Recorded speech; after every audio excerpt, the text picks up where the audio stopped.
ونسلم على رسوله النبي الكريم المتين الأمين أما بعد فأعوذ بالله من الشيطان الرجيم بسم الله الرحمن الرحيم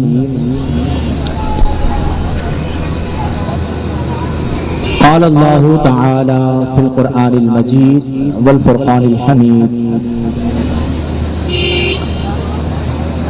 ألا إن أولياء الله لا خوف عليهم ولا هم يحزنون صدق الله مولانا العظيم. حمد و صلاۃ کے بعد انتہائی واجب الاحترام حاضرین کرام، آج کا یہ پروگرام جلسہ دستار فضیلت اور تقسیم اسناد کے حوالے سے منعقد کیا گیا، اور حضرت علی المرتضیٰ شیر خدا رضی اللہ تعالی عنہ کی سیرت کے بیان کے لیے مجھ کو مدعو کیا گیا۔ بلا کسی اختلاف کے حضرت علی رضی اللہ تعالی عنہ مقبول بارگاہ الہی ہیں، یہ بات تو بڑی واضح سی ہے، اور محبت علی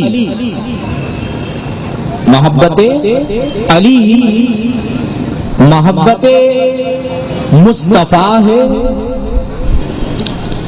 اور محبت مصطفیٰ محبت خدا ہے، یہ بات بھی بالکل واضح سی ہے۔ لیکن اس کے ساتھ ساتھ میں یہ بات بھی بتا دوں کہ اعلیٰ حضرت فاضل بریلوی رحمہ اللہ نے الامن والعلا میں شاہ ولی اللہ رحمہ اللہ کے حوالے سے لکھا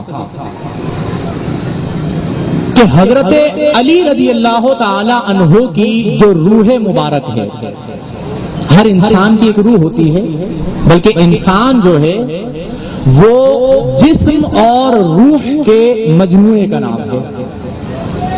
تو اعلیٰ حضرت لکھتے ہیں شاہ ولی اللہ کے حوالے سے کہ وہ فرماتے ہیں کہ جب بندہ مشکل میں ہو، جب بندہ مصیبت میں ہو، مشکل میں ہو، رنج و الم میں ہو، تکلیف میں ہو، اور وہ حضرت علی رضی اللہ تعالی عنہ کی روح مبارکہ کو مدد کے لیے پکارے، تو حضرت علی رضی اللہ تعالی عنہ کی روح مبارکہ مصیبت زدوں کی مدد کرنے میں بہت سریع ہے، یعنی بہت سرعت کے ساتھ جو یا علی کہہ کر مدد کے لیے پکارتا ہے تو مولا کائنات اس کی مدد کے لیے پہنچ جاتے ہیں۔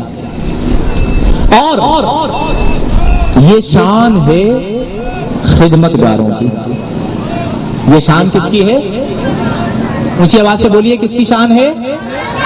یہ شان ہے خدمت گاروں کی، یہ شان ہے ان کے غلاموں کی۔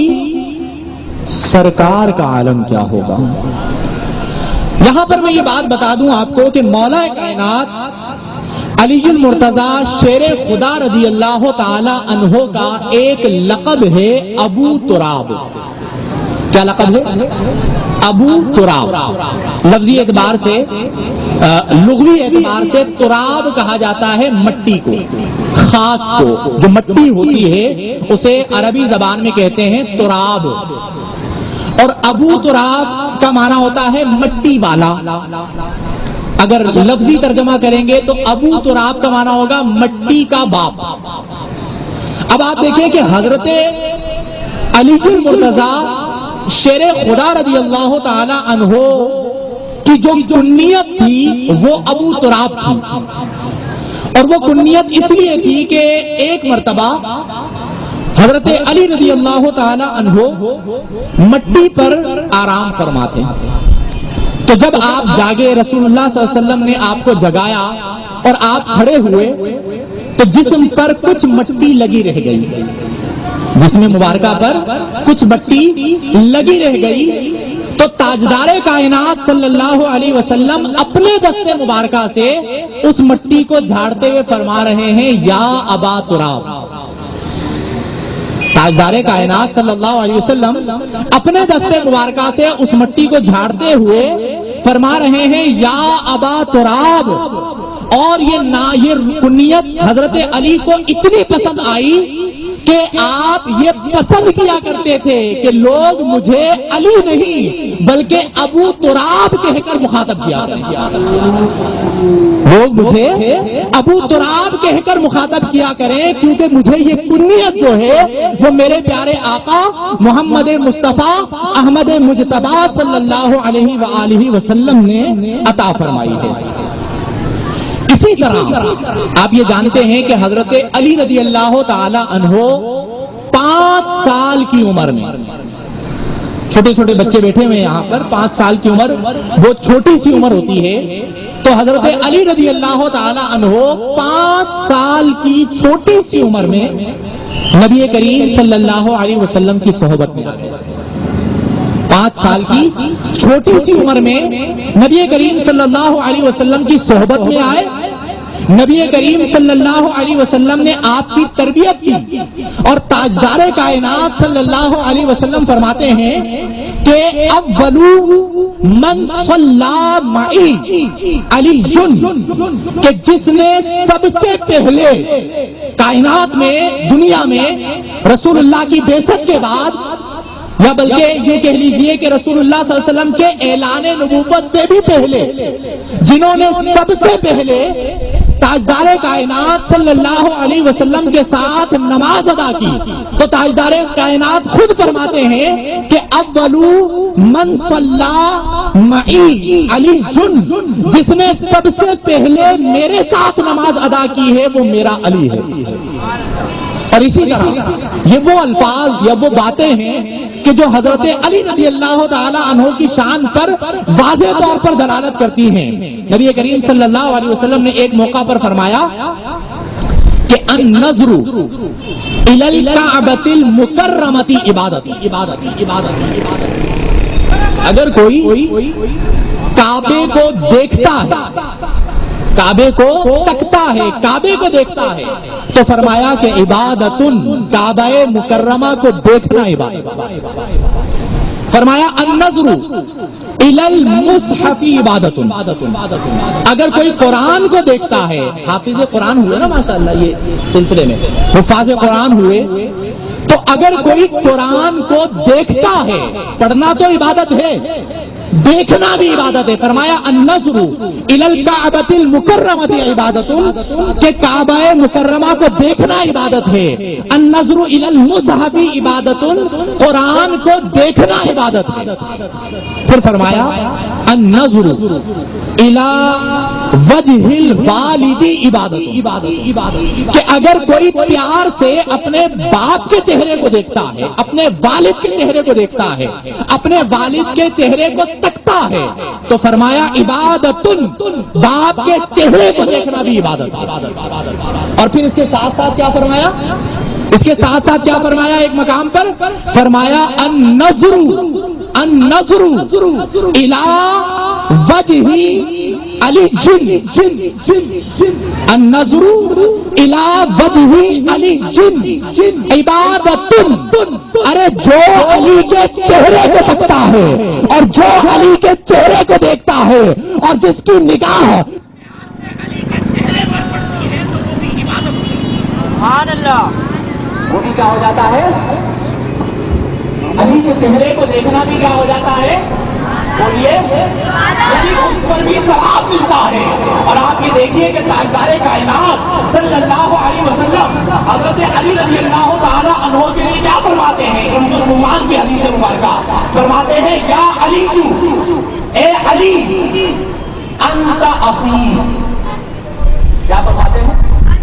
جب مکہ سے ہجرت کر کے مدینے آئے تھے تو رسول اللہ صلی اللہ علیہ وسلم نے رشتہ اخ بنایا تھا مہاجر اور انصار صحابہ کے درمیان۔ ایک مہاجر صحابی کا ہاتھ پکڑا اور ایک انصار صحابی کے ہاتھ پکڑ کے فرمایا تم دونوں بھائی ہو۔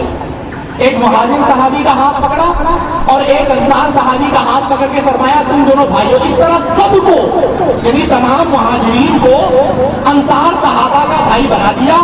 حضرت علی رہ گئے۔ کون رہ گئے؟ اونچی آواز سے بولیے۔ حضرت علی رہ گئے اور عرض کرنے لگے یا رسول اللہ، آپ نے سب مہاجرین کو انصار کا بھائی بنا دیا، لیکن یا رسول اللہ آپ نے مجھے کسی کا بھائی نہیں بنایا۔ تو تاجدار کائنات صلی اللہ علیہ وسلم فرماتے ہیں کہ یا علی جو انت اخی فی الدنیا والآخرہ۔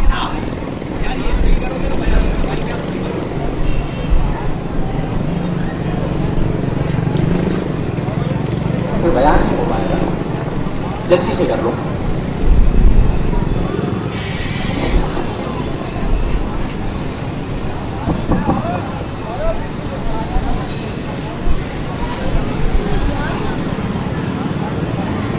میں عرض کر رہا تھا کہ حضرت علی رضی اللہ تعالی عنہ نے عرض کیا یا رسول اللہ صلی اللہ علیہ وسلم کہ آپ نے مجھے کسی کا بھائی نہیں بنایا۔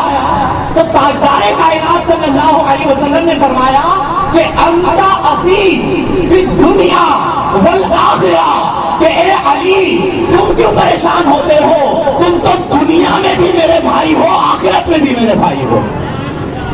یعنی آپ یہ اندازہ کیجئے کہ جنہیں تاجدار مدینہ صلی اللہ علیہ وسلم دنیا و آخرت میں اپنا بھائی قرار دے، رب کی بارگاہ میں ان کا کیا مقام تھا، رب کی بارگاہ میں ان کی کیا شان ہوگی، اور رب کی بارگاہ میں ان کی کیا رفعت ہوگی۔ ایک مقام پہ نبی کریم نے کیا فرمایا؟ نبی کریم نے فرمایا کہ من احب علی من احب، یہ حدیثیں سنا رہا ہوں میں آپ کو، کہ من احب علی کہ جس نے علی سے محبت کی۔ کس سے محبت کی؟ بھائی ہمیں علی سے کس کو محبت ہے بتائیں ذرا مجھے۔ سب کو محبت ہے۔ ذکر علی کیوں کروایا جا رہا ہے؟ کیونکہ علی سے محبت ہے۔ شان علی کیوں بیان کی جا رہی ہے؟ کیونکہ حضرت علی سے محبت ہے، پیار ہے، الفت ہے، چاہت ہے، تو ذکر علی ہو رہا ہے۔ تو فرمایا من احب علی جس نے علی سے محبت کی، جس نے علی سے پیار کیا، جس کے دل میں علی کی محبت ہے، جس کے دل میں علی کی چاہت ہے، وہ محبت تو علی سے کرتا ہے لیکن وہ علی سے نہیں۔ فرمایا فقد احبنی، وہ مجھ سے محبت کرتا ہے۔ جو علی سے محبت کرتا ہے وہ مجھ سے محبت کرتا ہے۔ اور یہ یاد رکھ لو کہ جو خارجی دل میں بغض علی رکھتے ہیں، جو خارجی دل میں بغض علی رکھتے ہیں، وہ سن لیں کہ تاجدار کائنات صلی اللہ علیہ وسلم فرماتے ہیں کہ ومن ابغض علی کہ جو علی سے بغض رکھتا ہے، جو دل میں علی سے نفرت رکھتا ہے، جو دل میں علی کی عداوت رکھتا ہے، اور جس کے دل میں علی کا بغض ہے، اور جس کے دل میں علی کی نفرت ہے، وہ علی سے بغض نہیں کرتا، فقط ابغض علی، وہ مجھ سے بغض رکھتا ہے۔ گویا میں اصول یہ ہوا، خلاصہ یہ ہوا کہ محبت علی محبت مصطفیٰ، اور محبت مصطفیٰ محبت خدا، اور بغض علی بغض مصطفیٰ ہے، اور بغض مصطفیٰ جو ہے وہ بغض خدا۔ کوئی اگر بارگاہ رسالت میں منظور ہونا چاہتا ہے تو اسے بارگاہ علی میں منظور ہونا چاہیے، کیونکہ جو ولایت نبوت کا سایہ ولایت جو ہے وہ نبوت کا کیا ہے؟ سایہ ہے. اور ولایت کے بعد شاہ جو ہے وہ حضرت علی ہے. میں آخر میں ایک واقعہ بھی بیان کروں گا، آپ کو بڑا مزہ آئے گا وہ سن کے کہ حضرت علی کو تصرف کا اختیار دیا گیا. علامہ ابن جوزی نے لکھا، وہ آگے بیان کروں گا، حضرت علی کو تصرف کا اختیار دیا گیا. اسی طرح نبی کریم صلی اللہ علیہ وسلم نے فرمایا کہ ان الملائکۃ، کنز الایمان کی حدیث سنا رہا ہوں، ان الملائکۃ صلت علی صلت علیک وعلی علی، بے شک فرشتے مجھ پر درود بھیجتے تھے اور علی پر رحمتیں اتارتے تھے. کب؟ فرمایا 7 سنین قبل ان یسلم بشر، کہ کوئی بشر اسلام لائے اس سے 7 سال پہلے سے حضرت علی پر بھی رحمتیں اتارتے. تو اس کی وجہ یہ ہے کہ حضرت علی 5 سال کی عمر سے، کون سی عمر سے؟ 5 سال کی عمر میں سے رسول اللہ کی صحبت میں، رسول اللہ کی پرورش میں ہیں، رسول اللہ کے ساتھ ہیں، اور حضرت علی کے شب و روز رسول اللہ صلی اللہ علیہ وسلم کے ساتھ گزرتے ہیں. تو یقینی سی بات ہے کہ جو آقا کے ساتھ، یعنی جو آج بھی گنبد خضرا کے سائے میں چلا جاتا ہے تو اس پر رحمت اترتی ہے، اس کے چہرے پہ نورانیت آ جاتی ہے، اس کے بدن میں نورانیت آ جاتی ہے. تو جو چھوٹی سی عمر سے آقا کے ساتھ ہیں اور مولود کعبہ ہیں تو پھر ان پر کتنی رحمت اترتی ہے. اسی طرح حضرت علی رضی اللہ عنہ کے چند ملفوظات آپ کو بتانا چاہوں گا، جو آپ کے سینگ ہیں، آپ کی باتیں ہیں، آپ کے جو ارشادات ہیں، وہ میں آپ کو بتانا چاہوں گا تاکہ آپ اس پر عمل کریں. ایک موقع پر حضرت علی رضی اللہ تعالی عنہ نے فرمایا کہ المرء محبوب تحت لسان. کچھ لوگ ہوتے ہیں نا جن کو بولنے کی بیماری ہوتی ہے، بولتے رہتے ہیں، صحیح بول رہے ہیں، غلط بول رہے ہیں، جائز بول رہے ہیں، ناجائز بول رہے ہیں، بس بولتے رہتے ہیں. حضرت علی نے کہا کہ المرء مخبوف تحت لسانہ، جو شخص ہوتا ہے وہ اپنی زبان کے نیچے چھپا ہوا ہوتا ہے، وہ اپنی زبان کے نیچے، اپنی لسان کے نیچے چھپا ہوا ہوتا ہے، پوشیدہ ہوتا ہے. فرمایا من عذب لسانہ، من عذب لسانہ کسل اخوانہ. من عذب لسانہ، جس کی زبان میں چاشنی آ جائے گی، مٹھاس آ جائے گی، جس کی زبان میں نرمی آ جائے گی، جس کی زبان میں چاشنی ہوگی، فرمایا کسل اخوانہ، اس کے دوست، اس کے بھائی بڑھ جائیں گے. جس کی زبان میں چاشنی ہوگی اس کے چاہنے والے اس چاشنی کی وجہ سے زیادہ. اسی طرح حضرت علی رضی اللہ تعالی عنہ نے فرمایا کہ شہوات کا بندہ، کس کا بندہ؟ دل نے کہا یہ گناہ کر لو، کر لو. دل نے کہا فلاں کا تماشا بنا دو، بنا دیا. دل نے کہا فلاں کو ذلیل کر دو، کر دیا. دل نے کہا فلاں کو رسوا کر دو، کر دیا. دل نے کہا فلاں کو دھوکہ دے دو، کر دیا، دھوکہ دے دیا. دل نے کہا فلاں گناہ کر لو، کر لیا. حضرت علی فرماتے ہیں کہ شہوات کا بندہ، یعنی جو شہوات کا غلام ہوتا ہے، جو شہوات کا بندہ ہوتا ہے اور جو شہوات کی اتباع کرتا ہے، فرمایا وہ ذلیل ہوتا ہے. یہ حضرت علی کا قول ہے. وہ کیا ہوتا ہے؟ ذلیل ہوتا ہے، رسوا ہوتا ہے.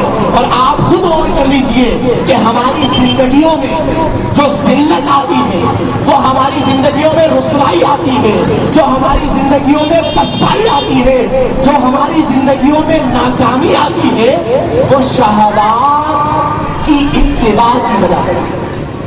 کیونکہ جو نفس کا غلام بن جاتا ہے، جو شہوت نفسانی کے پیچھے چلتا ہے وہ دنیا میں ذلیل و رسوا تو ہوتا ہے، لیکن اس کے ساتھ ساتھ اس کی آخرت بھی برباد ہوتی ہے۔ اسی طرح ایک اور بات، آج ہم لوگ مسجدوں سے بھاگتے ہیں، آج ہمیں مسجد میں مزہ نہیں آتا۔ امام صاحب لمبی قرات کر دے تو آپ کہتے ہیں امام صاحب بڑی لمبی کرتے ہیں۔ اس مسجد میں تراویح پڑھنی ہے، رمضان آ رہا ہے نا، اس مسجد میں تراویح پڑھنی ہے جہاں پہ آدھے گھنٹے میں تراویح ختم ہو جائے گا۔ حضرت علی کیا کہتے ہیں؟ حضرت علی کو مسجد سے کتنا پیار ہے، کتنی محبت ہے، مسجد سے کتنی الفت ہے۔ کیا فرماتے ہیں؟ آپ فرماتے ہیں کہ اگر مجھے یہ اختیار دیا جائے کہ یا جنت میں چلے جاؤ یا مسجد میں چلے جاؤ، حضرت علی فرماتے ہیں اگر مجھے یہ اختیار دیا جائے کہ یا جنت میں چلے جاؤ یا کہاں چلے جاؤ، پیچھے والے بولے تو ہاتھ اٹھا کے کہاں چلے جاؤ، بات سمجھ میں آ رہی ہے نا آپ لوگوں کو؟ آواز آ رہی ہے کدھر؟ کہاں چلے جاؤ؟ مسجد میں۔ حضرت علی کہتے ہیں کہ اگر مجھے یہ اختیار دیا جائے کہ یا جنت میں چلے جاؤ یا مسجد میں چلے جاؤ، تو حضرت علی کہتے ہیں کہ میں مسجد کو اختیار کروں گا۔ کس کو اختیار کروں گا؟ اتنا پیار ہے علی کو مسجد سے۔ اور یہ یاد رکھ لیجیے کہ جو مسجد سے پیار کرتا ہے وہ عبادت سے پیار کرتا ہے، اور جو عبادت اور ریاضت سے پیار کرتا ہے نجات اس کا مقدر بن جاتی ہے۔ اسی طرح حضرت علی رضی اللہ تعالی عنہ فرماتے ہیں کہ یا اخی، اے میرے بھائی، اے میرے دوست، فرماتے ہیں اے میرے بھائی، الزم المسجد، مسجد کو لازم پکڑ لو۔ کیا کر لو؟ مسجد کو لازم پکڑ لو۔ فرماتے ہیں فَإِنَّهُ مَنْ لَزِمَ الْمَسْجِدَ۔ آج ہمارے اماموں کو اہمیت نہیں دی جاتی، مسجد کے خادموں کو اہمیت نہیں دی جاتی۔ حضرت علی کیا کہتے ہیں؟ فرماتے ہیں فَإِنَّهُ مَنْ لَزِمَ الْمَسْجِدَ لَمْ يَرْجِعْ خَالِيًا۔ من لَزِمَ الْمَسْجِدَ فَإِنَّهُ لَمْ يَرْجِعْ خَالِيًا۔ فرماتے ہیں مسجد کو لازم پکڑ لو، کیونکہ جو مسجد کو لازم پکڑ لیتا ہے وہ کبھی خالی نہیں ہوتا۔ جو مسجد کو لازم پکڑ لیتا ہے وہ کبھی خالی نہیں ہوتا۔ شان علی کا ایک حصہ یہ بھی ہے کہ نماز سے پیار اور ترک نماز پر آنسو بہائے۔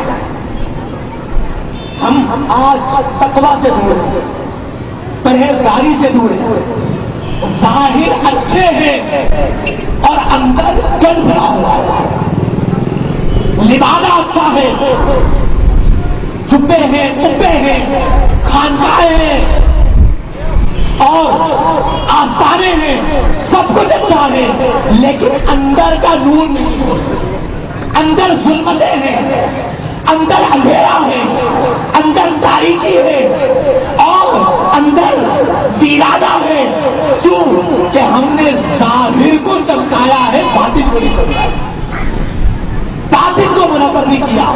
اور نجات ظاہر میں نہیں ہے، نجات باطن میں ہے، تقوی میں ہے، پرہیزگاری میں ہے، عمل میں ہے، نمازوں کی ادائیگی میں ہے۔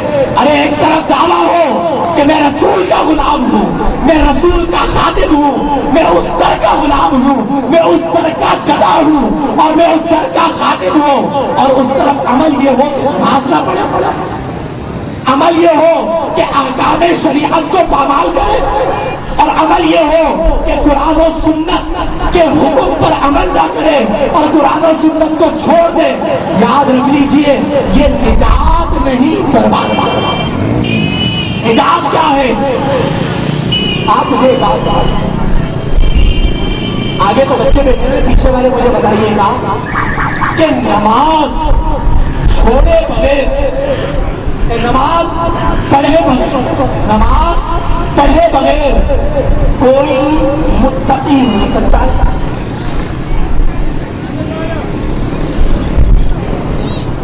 سب بولے ہاتھ بلند کر کے بولے، مجھے پتا چلا نہیں ہو سکتا۔ روزہ رکھے بغیر کوئی پیر ہو سکتا ہے؟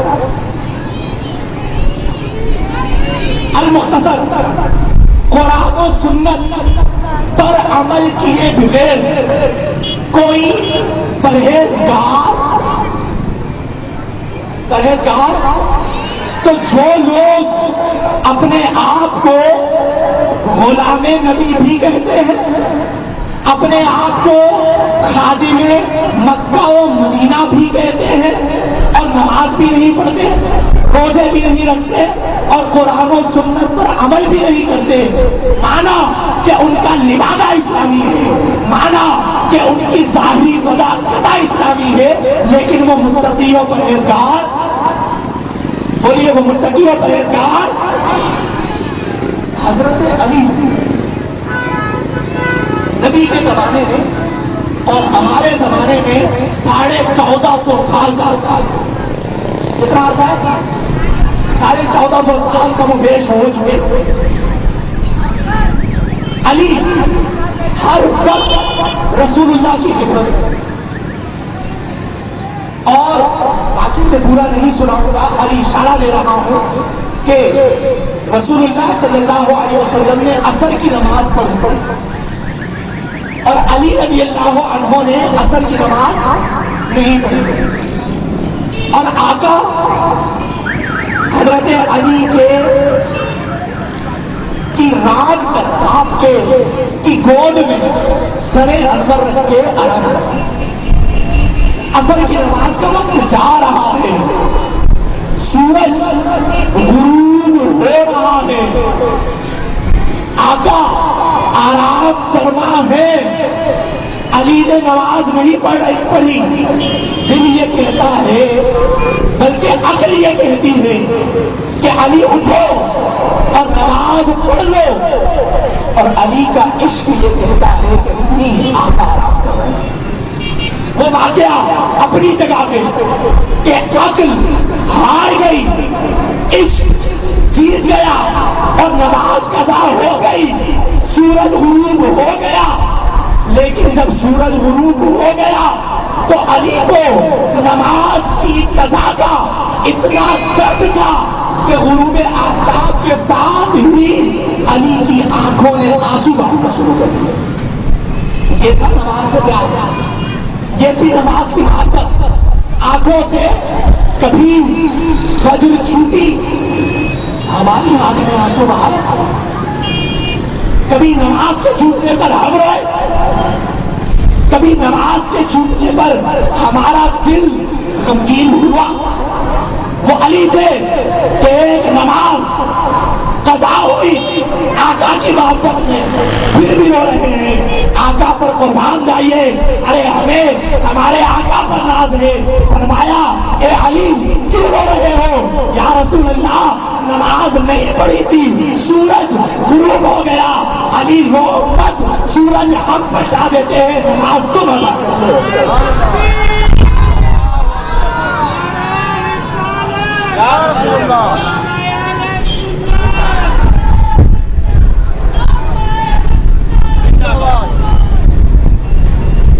سورج ہم پلٹا دیتے ہیں اور نماز تم پڑھو۔ آخری بات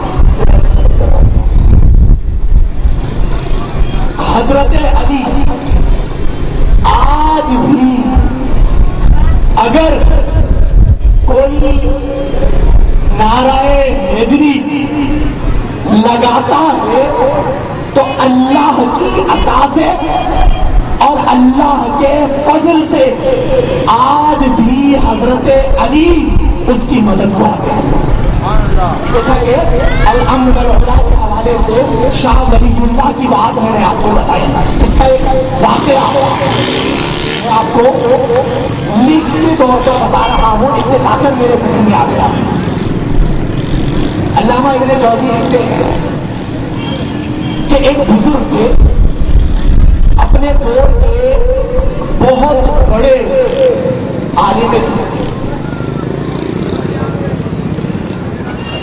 اور اپنے شاگردوں کے ساتھ حج پہ جا رہے تھے۔ کہاں جا رہے تھے؟ راستے میں ایک جگہ اپنے شاگردوں کے ساتھ سفر ہوا کرتا تھا، آپ کو پتا ہے تھکن ہوتی، پڑاؤ ڈالا اور آرام کے لیے جب اترے تو ایک گھر کے دروازے پر نظر پڑی تو وہاں پر ایک بہت ہی خوبصورت لڑکی کھڑی۔ علامہ ابن جوزی وہ بزرگ جن کے ساتھ ان کے اسٹوڈنٹس ہیں، شاگرد ہیں، وقت کے بڑے عالم ہیں، وہ اس لڑکی کے دیوانے ہو گئے، لڑکی کے دیوانے ہو گئے کہ مجھے اس لڑکی سے شادی کرنی ہے۔ اس کے باپ کے پاس گئے اور کہا کہ مجھے تمہاری بیٹی سے شادی کرنی ہے۔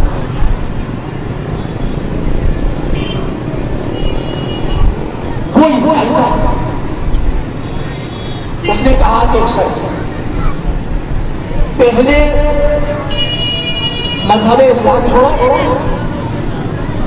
عیسائی بنو، پھر دیکھو۔ وہ مستند آدمی جو جا رہے کہاں پہ تھے؟ حج کے لیے۔ انہوں نے کہا بس مجھے اس لڑکی سے شادی کرنی ہے، میں اسلام چھوڑتا ہوں اور عیسائی ہو جاتا ہوں۔ شاگردوں پر گویا کہ آسمان ٹوٹ کے گر گیا نا کہ ہم حج کو جا رہے ہیں، ہمارے استاد کو کیا ہو گیا؟ شاگرد رو